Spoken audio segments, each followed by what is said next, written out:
नमस्कार दोस्तों, दिल्ली समाचार में मैं मनोज सिन्हा आपका स्वागत करता हूं। आज बात हम लोग करते हैं, जो राजनीतिक परिदृश्य है वो बिल्कुल बदलता जा रहा है और आज पक्ष और विपक्ष के बीच में एक संवादहीनता है और एक जो लड़ाई है पूरे सतह पे है, जनता के सामने है और जनता के लिए मुश्किल है कि कौन सच्चा है, कौन झूठा है, कौन कितने गहरे पानी में है। इन सारी चीजों की चर्चा संसद से सड़क तक होने लगी है और खासकर तब जब पार्लियामेंट्री अफेयर मिनिस्टर किरण रिजिजू ने लोकसभा में एलओपी राहुल गांधी के बारे में जो कुछ कहा वो आज सबके सामने है। उन्होंने कहा कि राहुल गांधी आज देश के लिए सबसे बड़ा खतरा है, इनके सुरक्षा के लिए। और उनका दूसरा जो सबसे बड़ा आरोप था कि ये जब भी देश और विदेश जाते हैं तो देश के सुरक्षा के लिए जो लोगों से मिलते हैं वो है हमारे देश को कमजोर करता है और एक तरह से जो राजनीतिक साजिश के तहत ये दूसरे लोगों से मिलते हैं, चाहे देश के अंदर मिल रहे हो, एक्सट्रीमिस्ट से मिल रहे हैं और जिस तरह से एक नैरेटिव सेट करने की कोशिश कर रहे हैं, जाहिर बात है देश को नुकसान पहुंचता है। अब हमारे सामने सवाल ये उठता है दोस्तों कि राहुल गांधी आज देश के लिए इतने बड़े खतरा हैं, तो चूंकि सत्ता में भारतीय जनता पार्टी है, इतनी मजबूत सरकार है, तो उन पर कार्रवाई होनी चाहिए।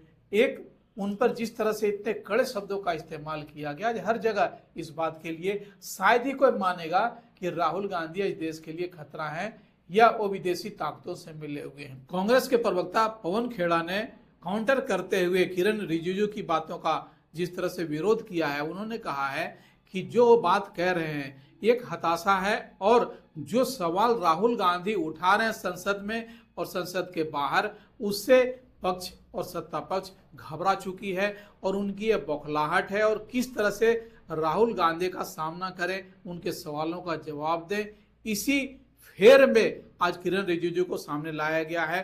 क्योंकि एक बहुत ही जिम्मेदार पोस्ट है किरण रिजिजू की, वो पार्लियामेंट अफेयर्स है और उनके मुंह से जो बात निकलती है तो जाहिर बात है बहुत दूर तक जाती है, बहुत गंभीर मायने रखते हैं। हमारे साथी बैठे हैं अनुज गुप्ता, जो दिल्ली समाचार के मैनेजिंग एडिटर हैं और आज इस राजनीतिक जो बहस है न केवल देश में बल्कि रोड से लेकर संसद तक चल रही है, उसके बारे में अनुज गुप्ता भी आपको इसकी बारीकियां बताएंगे। बताएं सर। आप सभी को मेरा सादर प्रणाम। और आपने जो सर ये जो चर्चा रखी है ये बहुत अच्छा, आपने सही कहा सर कि जिस तरीके से आज राजनीति का स्तर हो रहा है और बड़ी सोचने की और समझने की भी बात है। भारतीय राजनीति में अब शब्दों का चयन जो है वो बहुत आक्रामक हो गया है।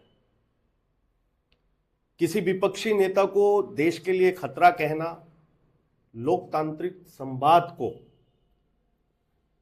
कम करने वाली बात करता है। बिल्कुल, कहीं ना कहीं आप ये सोचते हैं कि भाई हम इस तरीके की जो बात कर रहे हैं, और यहां एक बात और आती है कि अगर राहुल गांधी देश के लिए बहुत बड़ा खतरा है तो फिर जो सरकार है, जो देश में सरकार है, वो एविडेंस जुटाए और वो फिर बाहर क्यों घूम रहे हैं।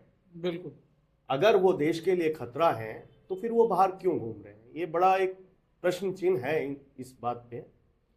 और जो मंत्री जी हैं वो मंत्री हैं, वो कोई सांसद नहीं, मतलब कोई सामान्य व्यक्ति नहीं है। वो जो ये बात कह रहे हैं वो एक मंत्री हैं और ये बयान मेरे ख्याल से ये एक तरीके का गैर जिम्मेदाराना बयान कहा जा सकता है, जिस तरीके की वो बात कह रहे हैं। क्योंकि अगर वो पहली बात वो विपक्ष के नेता हैं, लोकसभा में विपक्ष के नेता है और नेता प्रतिपक्ष का उनके पास एक पद है और आप उनके ऊपर इस तरीके का जो एलिगेशन लगा रहे हैं ये बहुत सारे सवाल खड़े करता है। और मेरा मंत्री जी से कहना है कि मंत्री जी, आप जो कह रहे हैं आप उसको सिद्ध भी कीजिए, आप साबित कीजिए और उनको जो भी सजा हो, कार्रवाई होनी चाहिए उनके ऊपर जो बनती है। पर पहले आप इसको साबित तो कीजिए। खाली आरोप लगा करके छोड़ देना ये तो कुछ मतलब एक जिम्मेदारी वाली बात नहीं कही जा सकती। इस बयान को बड़े ही सोच समझ के बोला गया है क्योंकि इसके जो रिप्रकशन है अब सामने जब आएंगे, जो दूसरा जो बजट सेशन 9 मार्च से शुरू होगा, तो जाहिर बात है कि आपको सत्ता पक्ष और विपक्ष में एक गंभीर चर्चा न होकर एक लड़ाई झगड़े का एक विरोधाभास दिखेगा, क्योंकि यही मुद्दा इस बार गरमाएगा। इस बार राहुल गांधी के ऊपर और किरण रिजिजू के जो बातें हैं उसी पे ही संसद इस बार फिर से बिफर उठेगा और आपको वो नजारा देखने को मिलेगा जो इस बार देखा गया था, या इससे भी ज्यादा ही मुद्दा गर्म हो सकता है।